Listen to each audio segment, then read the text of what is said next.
was super worried, you know. So, maybe the reason Yai Miko is looking for us now is because she wants to thank us. Let's go find her.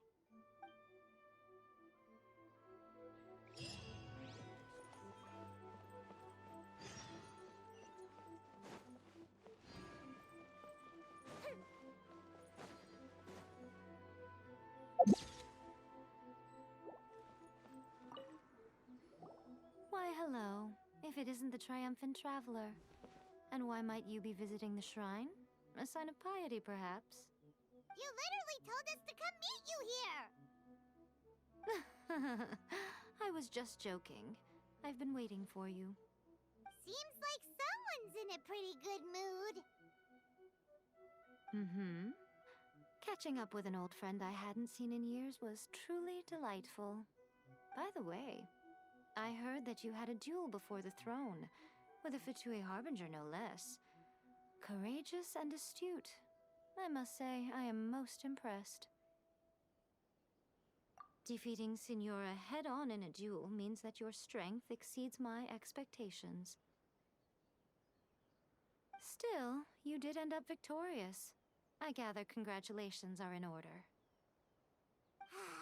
Sure feels good to finally thwart the Fatui plan for once. They caused plenty of trouble along the way, but at the very least, they didn't get their hands on another Gnosis. Wait a second. Did you say Gnosis? As in, the little thing that looks something like a chess piece? Yep, that's the one. You've seen one too? Gnosis belong to the Seven. They're what keep them connected to Celestia. Oh. What's wrong? I handed that over. You did what now? Well, how else was I supposed to save your skin from the Balladeer exactly? The Balladeer is number 6 of the Fatui Harbingers. In terms of strength, he is superior to Signora. I'm not the kind of person who risks life and limb for any old reason. You did... for once, Paimon just does not know what to say. After A created her puppet vessel, she no longer had anywhere to put it. As her erstwhile closest friend, A handed it over to me, and I've kept it in the Grand Narukami Shrine ever since. She no longer needs the power of the Gnosis, and in any case, she tells me she has severed ties with Celestia. Thus, the Gnosis became not only useless, but also a potential source of conflict. Is that not a good bargain, exchanging it for the one at the core of the plan? Judging by the results, at least, I dare say I struck a good deal. When you put it like that, Paimon has to agree. The Traveler is worth more than a Gnosis. Well, what's done is done, and Paimon heartily thinks we'll be getting it back now. Let's leave the past in the past. So anyway, you still haven't told us why you called us here today. It's to thank you. Really? You intend to travel all over Teyvat, and the time has come for the Inazuma leg of your trip to come to an end, has it not? As a mark of my gratitude, I will answer any questions you may have about the road ahead or the events of the past.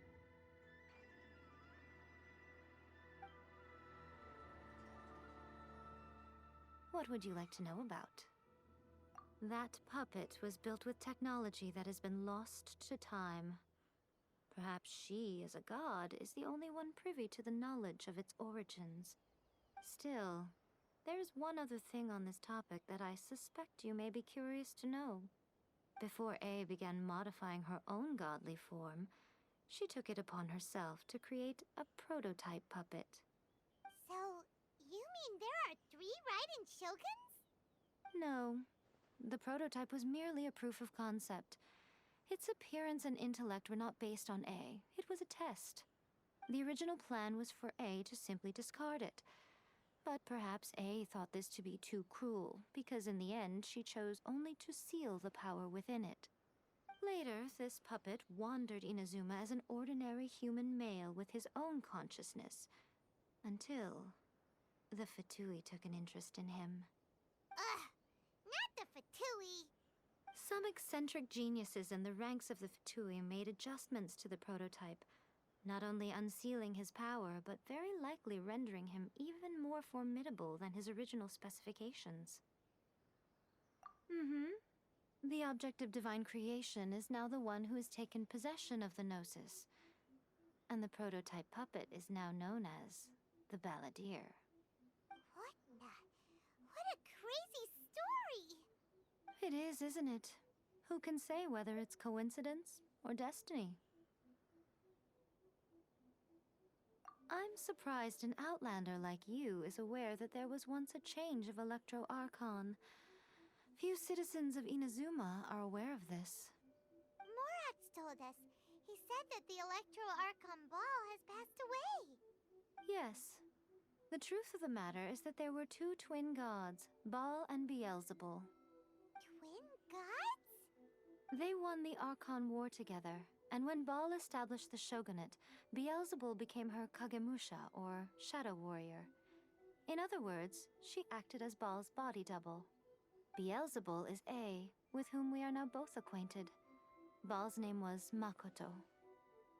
As far as the world was aware, there were not two, but one. They complemented each other, and they ruled Inazuma jointly, so there was no need for the public to know the truth. In fact, the name Baal and the title of Raiden Shogun was understood to refer to both of them. Right up until... Until what? Makoto died several hundred years ago in a war that I was not personally involved in. Since then, A has assumed the shogunate. Losing her sister must have been super hard on A. That was when A began to change. Makoto was her greatest loss. Paimon feels like she understands A a lot better now after finding that out. So what kind of god was Makoto? I didn't spend a great deal of time with her, but my impression was she was a gentle god, who in each moment cherished the beauty of what was before her. Wow! Sorry, I haven't a clue. I'm also unfamiliar with the god you describe. But if you still have doubts about A, I would say they are misplaced.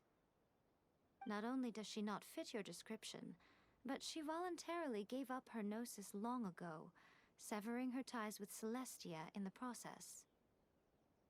That's good to hear. Otherwise, given that I'm her familiar, it could have made our relationship rather awkward, don't you think? Don't worry, we aren't looking to pick a fight with you. I wish you the best of luck. May you soon discover the truth behind it all. As for your brother's whereabouts, I will use all the resources at my disposal to investigate it, and I will also borrow some of Ayato's people from the Shiumatsuban. I'll let you know if I find out anything. Consider it part of my means of thanking you. After leaving Inazuma, I think it would be easiest for you to go to Sumeru. Ooh, Sumeru! We've run into loads of scholars from there on our journey so far. Yes, well, Sumeru is the land of the god of wisdom, where the quest for wisdom and knowledge is never-ending.